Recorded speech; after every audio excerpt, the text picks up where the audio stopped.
čia tai jaunoji karta dar vienas yra Tomas Turna, jie negalėjo, Klaipėdai.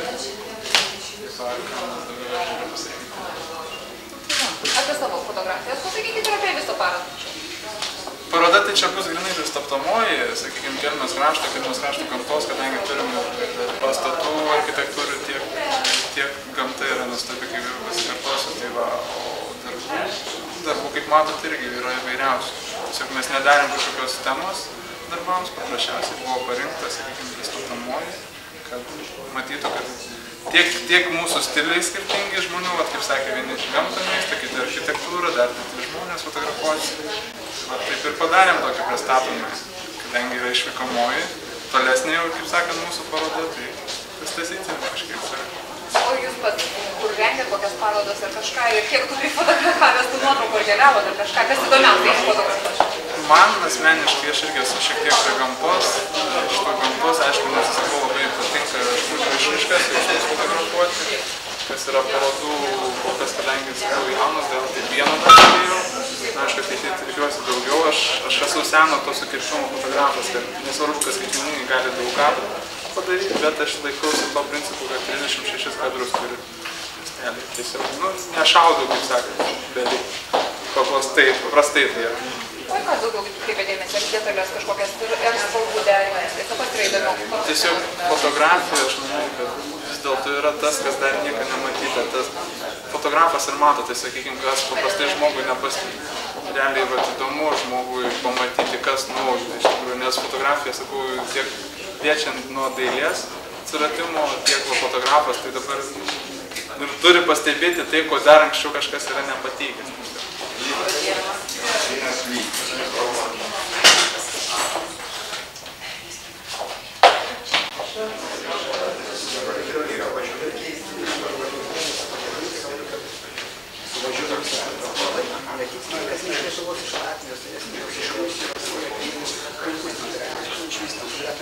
Pristatyti parodą Kelmės fotostudijos Fokus. Šiandien atvyko pas mus Aušra, Ričardas, Mindaugas ir Kęstutis. Prašom į vieną vietą. Aš suprantu, kad jūs norit fotografuoti, bet vis tiek pasirodykit mums. Nes mes net gerai nesuskėmėm jūsų pavardžių. 2003 metais parašiau straipsnį, fotovyzdys, žurnalas. Ten atsiliepė Tauragiškiai, Gragiškiai, tame tarpe viso Valentynus. Bendradarbiausiam, bet iki šios dienos mes net nesusitikėm iš viso. Kadangi Vyto matyto švydė, kas tam dažnai žinau kelmė. Ne. Nes man tiesiog jaunystės teko. Kažką taip prisidirbęs, kažkaip nesvarbu, čia šitą. Vis dėlto labai malonu, kad vieną kartą nors spalį susitikom šitą. Tai norėčiau, kad gal mes nuvažiuotume pas jūsų, ten kažką tai pasicekarinti, pasižiūrėti vardomis, parašyti, pasikeisti ir gal ta tradicija tęsis toliau. Būtinai ir kviečiam dabar, jeigu kviečiam jūsų darbų parodą pas mus, jeigu jinai galėtų būti iki pat rugpjūčio galo, taip kad esat labai laukiami. Ta proga tada aš jums norėčiau įteikti tokį suvenyrą. Gal Valentinui po, kaip sakant, po joninių, gal kaip tik alaus. Dėkui. Čia man pradėjau.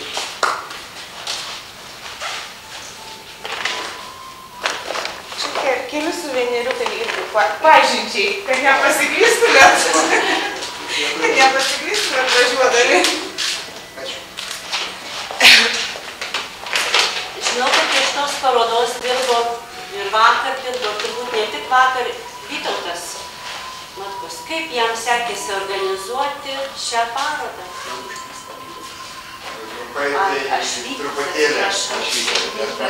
Truputėlį bendravardžiai, bet ne visai. Reiškia, sakykime taip, tai pirmas mano blynas kaip parodos organizatoriaus. Ir gal truputėlį laiko pritrūko, tai teko pasinervinti, o visą kitą daugiau taip rezultatą matot. Dabar tiesiog ir sunku ką ir pasakyti. Vis tiek, pagrindas yra darbai. Ir noriu palinkėti jums kūrybinės sėkmės. Žinoma, mes pabendrausim dar ir įteikti po žiedelį vilnietišką tokį, kad laikytųsi jums kelionėje. Žinau, kad fotografai visada užsiėmę, jų rankos visada užimtos, tai prašom pabendrauti ir galbūt iš tikrųjų dar svečiai nori ką nors pasakyti. Mes norime pažiūrėti, kad jūs tos fotografus visus fotografuotis momentą nežinai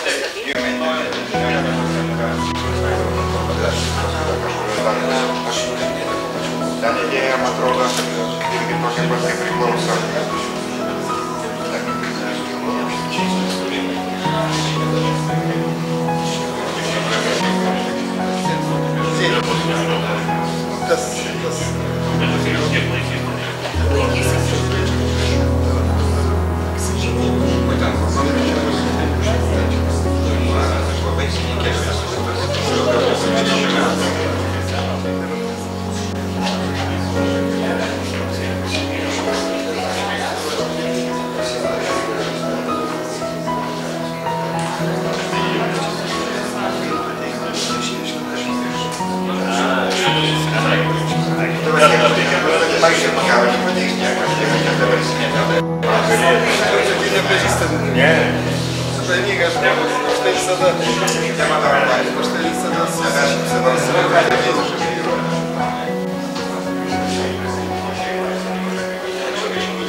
Galėtume žiūrėti per šitą vagatelę pravesti, kai įdomu labai Tai jūs šeimininkai, jūs ir vėl. Tu čia tiesiai išvaikščios tos kampus. Čia įdomu. Radvilai, paminklas. Gausia gatvė. Jo, šitą parduotą. Tai to Maryčiai galima daryti. No. Studentiškai padaryti. Taip, pemerės ne. Gandel.